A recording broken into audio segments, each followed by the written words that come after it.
Welcome back to Grow Your Own. Here's going to be an update and a couple of bit of information on some little bits and bobs. So let's get to it. As we see, there's been a fair bit more done. I've cut the grass once again. Weed killed the sting on nettles down there. Let's go over here and show you what's growing and what's not. As you see here, the leeks, they're now going to go to seed. This is why I left them and didn't bother digging them up, because I wanted the seeds. So I'll be harvesting the seeds off of them when they ripen. Right, here's my potatoes, growing lovely. As we see, these are the Morris Pipers. Some of them got the flowers on the top already, so it's quite clean weed wise. I did a bit the other day, but there's still some sprouting through. Here's my sprouts. I've got a bit of a white fly issue with some of these. Just kick that. So I've got to try and get rid of that. I've looked up, you can get some pesticides, but spraying underneath with some soapy water should get rid of them. And then I'm going to put some yellow card or paper with some plutonium jelly. You slap that on there, apparently that attracts them and they get stuck on there, and that works.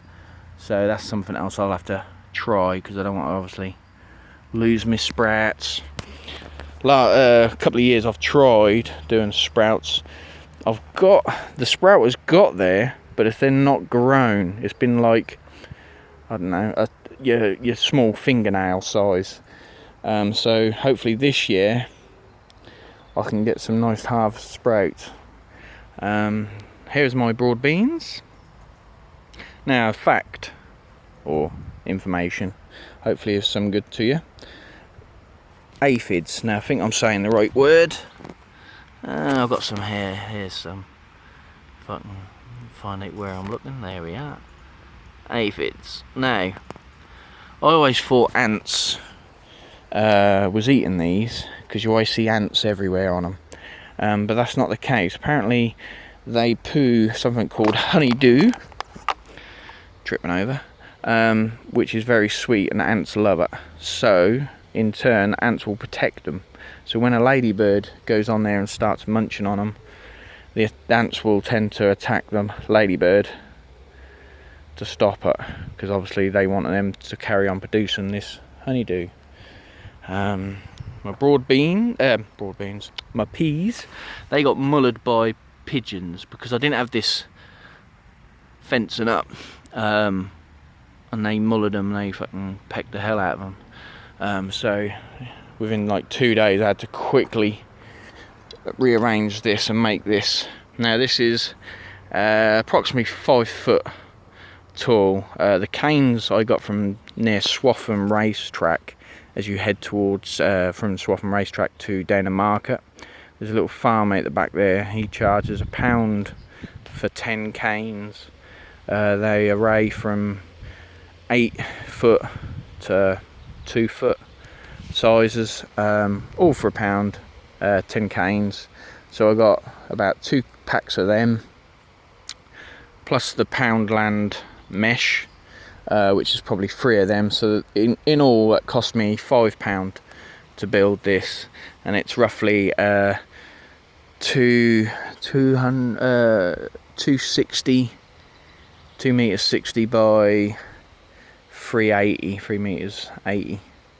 And like I said, it's about 5 foot high. So it's a nice work area to get in there to do some.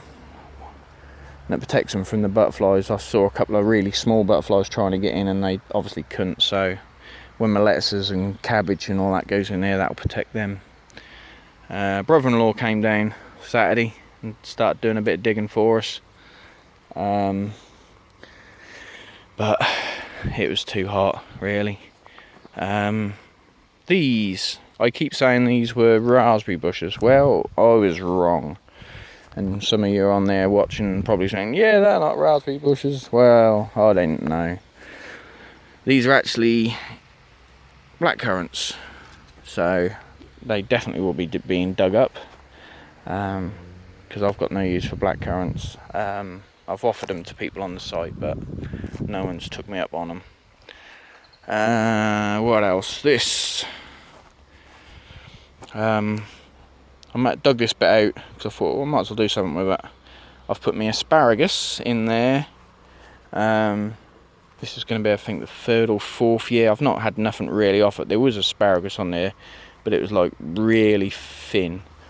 So hopefully the next time I'll get something better. The rhubarb I'd put here, but the leaves come off, so I don't know if I've killed it or not. So I've just got to see what happens, if it will grow back. Now this was in the first video inside my shed. This was like a wall or something that had been put up. I ripped that down, and it's sat outside here for ages, and I thought, oh no, I'll make a pond, because I kept finding a couple of frogs, and I thought, well, apart from the taps, there ain't no water apart from in the butts, so I thought I'd make a little pond. It's gone green at the minute, but obviously I'll take that out. I'm going to get some plant life and put in there as well. The stones now, this is about 3 to 4 inches deep, say about 4 inches deep of stones. Now all these stones in there and in there, which is a fair few, it's a good 2-3 buckets of stones. They all come from the plots as I was digging. I was keeping them out because obviously you don't want to grow stuff. If you're trying to grow carrots, parsnips, you know what I mean, the worst thing is they're growing down and then they're hitting a rock, which is going to either stop them from growing the full length or make a misshape or whatever. So I took all them out, stuck some broken canes in there for the old bugs to climb in that nice little gap. So hopefully this will attract a bit of wildlife, a bit of the old dragonflies and frogs and stuff like that. Now on YouTube I saw this interesting thing. I'll show you there, as you see it. Now I don't know how good the video is going to be of this. This is a bit of banding strap, metal banding strap that you band pallets and stuff with. I have this at work. Now I took a little bit of this, you fold it into this position, right? One piece come down this side, one piece come down this side. Normally on the YouTube channel, they put a cane in between and then wrap it. Now I've put this on a extending pole that I've had. Now, I just want to show you this because I've used hose and I've found that this works good because it goes in. I don't know if I can get that, and it just gets the weeds, and it's the right size to get in between, and you just do that. The hoe tends to pull all the mud to one side, you see, where this keeps it sort of where it needs to be.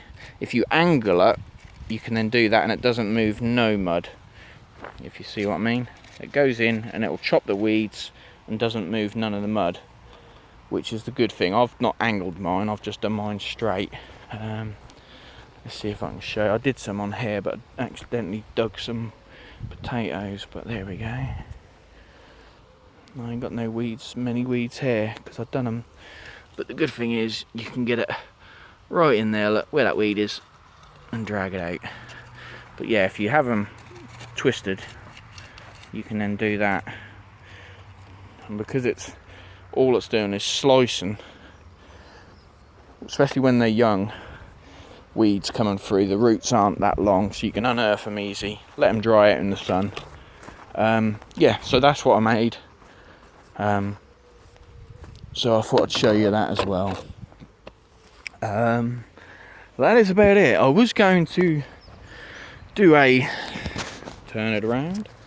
I was going to do a little blog of me going on this website that I go on. I think I've spoke to you about it before, told a couple of people here about it. It's called Veg Plotter.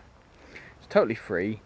You go on there, you put down your measurements of your your land, and then you can work out your plots where you're having bits, and then you can put the certain veg there, and it'll tell you how many's in that row and how many rows you can have, because it tells you all the information of how far you place the crops with the proper spacing and that. You can change them as well if you want to space them a bit further apart than normal, but it's a good website. So I was just gonna do a little blog on that, but it wouldn't work today, so if it's back up and running I'll put it on there, but definitely have a look. Alright, so that's about it.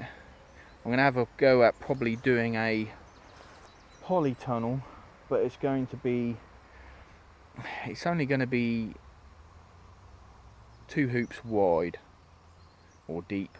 It's not going to be very deep. It's going to be mainly for setting my seeds, like a greenhouse, but half the size of a greenhouse, roughly, hopefully.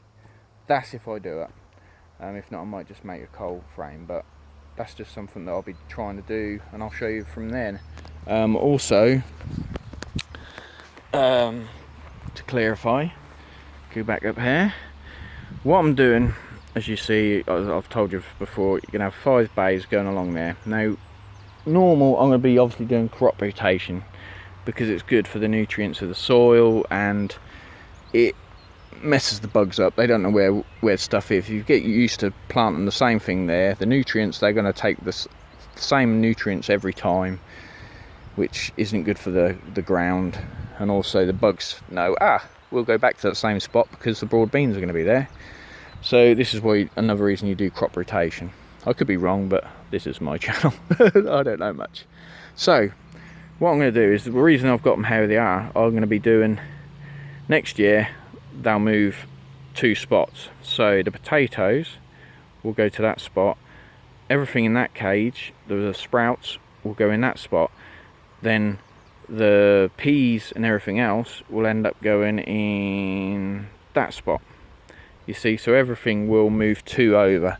So I'm going to be making another cage there and another cage there later in the year, obviously, because I don't need them this year.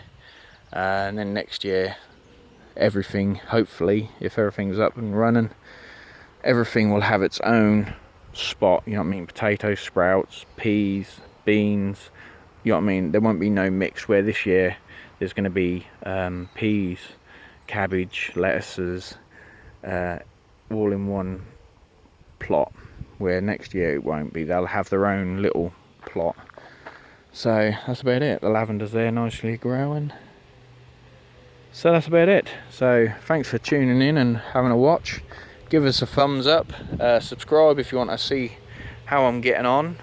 Like I said, everything is on a budget here. It's not throwing money at it. This is doing things with stuff that you got kicking around. You know what I mean? There's people, they're paying like £5 for these frames, which is good. So then they can work in there, keeps the birds out. But you know what I mean? When I've built that big cage for £5, yeah, it's not gonna last as long as one of them panels, but with them panels you're gonna have to buy 5 of them. You know what I mean? Because you've got to put something on the top. You know what I mean? That's 25 quid. It's a lot more money than spending on that. And if I have to pay another £3 for netting next year, it's still going to be cheaper over the couple of years. So there we go. Right, so grow your own. Signing out.